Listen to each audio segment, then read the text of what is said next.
So, paying off your mortgage, it sounds like the adult thing to do, it sounds like the mature, responsible thing to do, but is it really the best financial decision for you to be making? Well, as we're going to discuss in this video, I think it really depends on what phase you are on your financial journey. But if you're still in the accumulation phase, I think a strong argument can be made that you probably got more expensive debt, and you can probably use the cheap debt related to your mortgage in order to kind of leverage that and grow your financial base, grow your asset base much faster, much larger than if you focused on paying off that debt.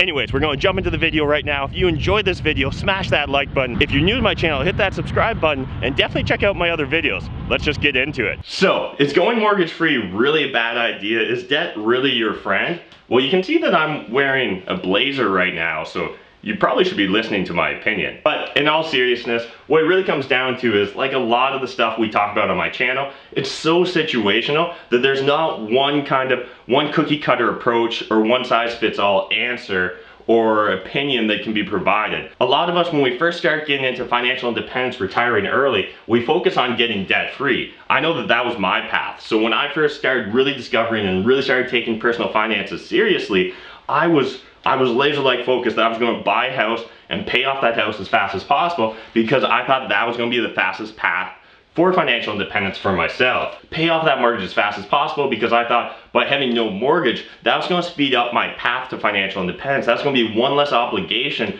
I need to worry about paying every single month.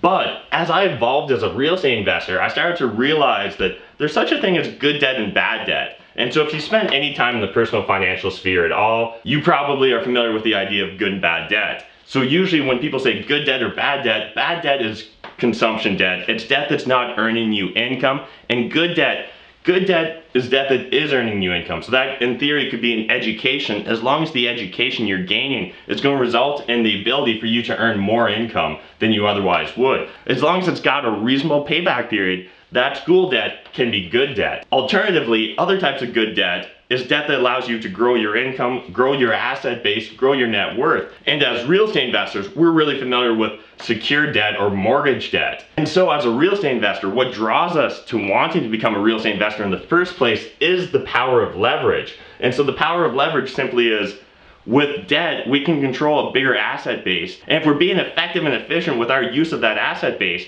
it means that we can grow the gap between what costs us to service that debt and what we're actually making in income from the capital we're using from that debt. As well, other types of good debt may be investing in your own business, your own brand, your own social media influencing ability. And so again, it really comes down to, are you using that debt to earn income, or are you using that debt to consume? If you're using that debt to consume, it's usually very difficult to argue that that's good debt. And in addition, secured debt, and mortgage debt in particular, is probably going to be some of the cheapest debt that you can get your hands on. And the reason for that is secured debt is something that's backed up by an asset. So with a mortgage, the bank has as collateral your house, your property, the land. And so because of that, they're willing to give you a much lower interest rate, which means your debt service cost is going to be way lower. And so because that debt service is so much lower, it's usually going to make sense for you to focus on paying off your other debt first before you start paying off your mortgage debt. So for example, you probably want to pay off your credit cards or unsecured lines of credit before you pay off your mortgage, whether that's a real estate investment mortgage or your personal residence mortgage. As well, when we're talking about good and bad debt, you should be probably taking into consideration the tax considerations. And so depending on your exact region, that could vary drastically, but for a lot of people, you know, for most tax jurisdictions, interest expense can be written off against active income earned or from real estate income. So as a real estate investor, in most tax jurisdictions, you can use the interest you paid on that debt and apply it against the income you're earning from the real estate, so that can be more tax advantageous than consumption debt. Consumption debt service usually isn't tax deductible, so that's things like buying your clothes, buying your personal car, buying your personal residence. Man, in the US it's different. Why has everyone got to have different tax laws? But anyways, just really get a firm understanding of the debt service costs that you currently have, whether you can write them off for taxes, whether it's cheap or expensive debt, and whether it's good or bad debt. And so I see this all the time with real estate investors, but as we grow our experience as real estate investors, as we grow our portfolio, we usually grow more comfortable with the idea of debt. And that's because debt is simply a tool. And like any other tool, it can be used for good or bad, or like any other weapon, it can be used for good or bad. And so it really comes down to how you're using that tool. So just think of debt as a double-edged sword.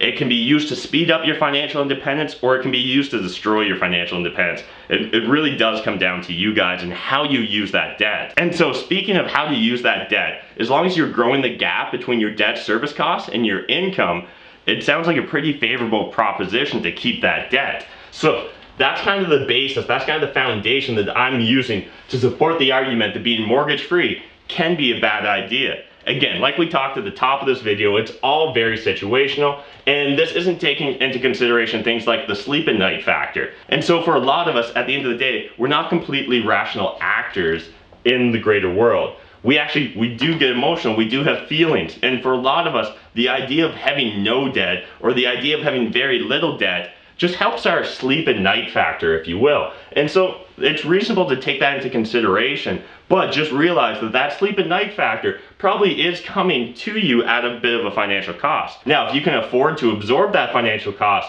props to you, and you got it under control. You probably don't even need to listen to this video. But if you're just getting out on your real estate investing journey, if you're just discovering personal finances, it's important that you get a firmer understanding of how debt works and why having debt isn't necessarily a bad thing, and why having a mortgage isn't necessarily a bad thing either. So yeah, that's it for this video, guys. I hope you enjoyed this video. If you do, smash that like button, hit that subscribe button if you're new to my channel, and definitely check out the other videos YouTube wants you to watch. And until next time, remember, making money is a team sport. There's more than enough money in this world for us to all make it, but if you're not saving it, I mean, like, what's the point? Thanks, guys. Bye! Oh, and also don't forget about OREC 2018. It's an Ontario real estate conference that myself and Jeff Weibel are hosting here in London, Ontario, May 26th, 27th, 2018. At the London Convention Center. It's going to have over 500 real estate professionals. It's going to have all kinds of local experts talking about the exact strategies and tactics they're using today in Ontario to make money in real estate. So go to www.orec2018.com, use the coupon code McKeever, all lowercase, that's my last name, and you'll get 25% off. Really appreciate it, guys. Thank you.